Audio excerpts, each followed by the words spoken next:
And the first project that we're going to see in the energy block is photovoltaics on every roof. So please, you have the floor.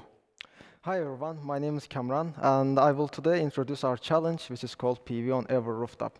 First, let me explain what our challenge is. Our challenge is establishing citizen energy communities through all Europe so that we can fasten the conversion to the green energy by introducing the new participant to the game, the citizens, the every European citizen.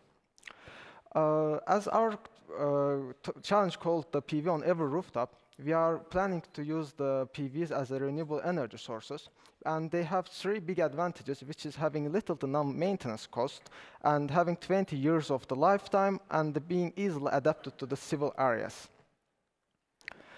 What are main challenges with the PV system? First of all is finding a solution to utilize overflowed and unused energy. You may ask, what is the unused energy coming? Where is the unused energy coming from? It is coming because the PV panels producing the energy with the PV panel differs with the consumption of the same power. So we are not able to use our full produced energy at the time we need to use it. There are three options to overcome this challenge.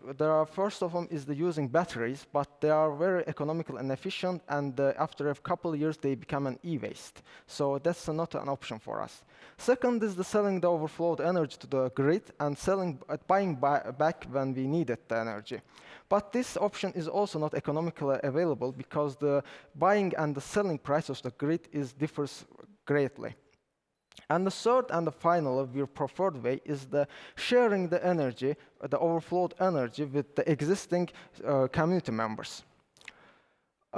The second challenge is designing a fair invoicing settlements for methodology based on the current electricity bill and structure.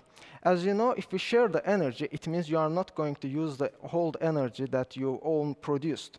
And if you are not going to use it, the citizens will not going to want to pay for it. In order to overcome this investment cost and the billing policy, we find out a way to make a fair billing.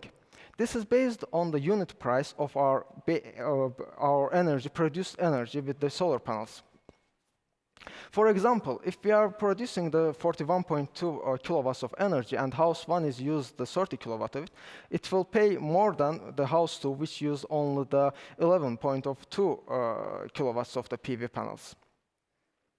The last is the main point our challenge is the making it easier and simpler for the every European citizen to understand and to participate this energy transformation.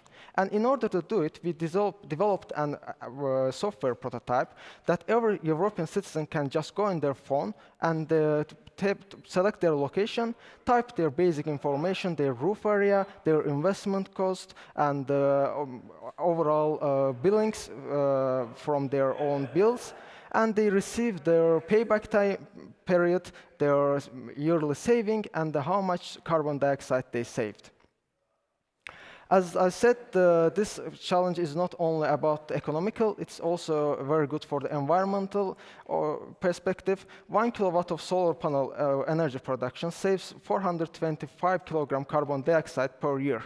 And by this, and considering that every PV system lasts 20 years, we can find out that we are estimatedly saving 8 tons of the carbon dioxide by not burning 4.5 tons of the coal. Thank you. I am open to your questions. Thank you very much. Dear jury members, your questions and remarks, please. Thank you for this interesting talk. May I ask one question regarding the battery issue, which you said briefly that this is not really an option for you. However, there is an enormous amount of batteries built in the cars of future cities. Could you say some words about the role of those batteries probably in your concept? The reason we are not using the batteries are the cost of the batteries are nearly the same of the cost of the whole our solar panels. And the second reason is that every batteries, even the expensive ones, have a certain lifetime period. And after that lifetime period, they become an e-waste, which we are trying to avoid. So that's why we are not trying to use the batteries, but instead having a more productive and environmental safe way, and the sharing and means transferring the energy by the existing community members. Okay. I just was thinking about those batteries, which anyhow are there, even though they are probably not an element of your system, but they exist in the cars after the transformation to electric cars. Yeah. So, but thank you. Thank you for your question. Thank you. Other questions, remarks from the jury, please?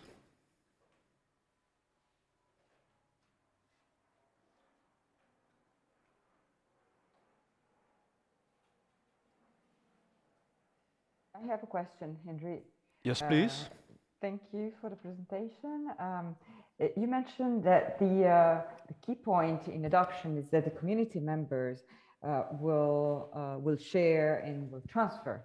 The community members, as you are envisioning European applications, can be a challenge depending on the communities. There should be an adaptation of your solution or not. The transferring energy will be conducted by the already existing grid cables. We have talked with the major energy distributors in the Prague, and they said it's possible for us to distribute the energy coming from PV panels through the grid cables. And so that will not be a problem for us. We will not need any other cables. We will not need any constructions. We will just put our PV panels on our rooftops and use already existing grid cables to share and transfer the energy between members. Okay, thank you. Thank you for your question. Thank you. Any other questions or remarks, please?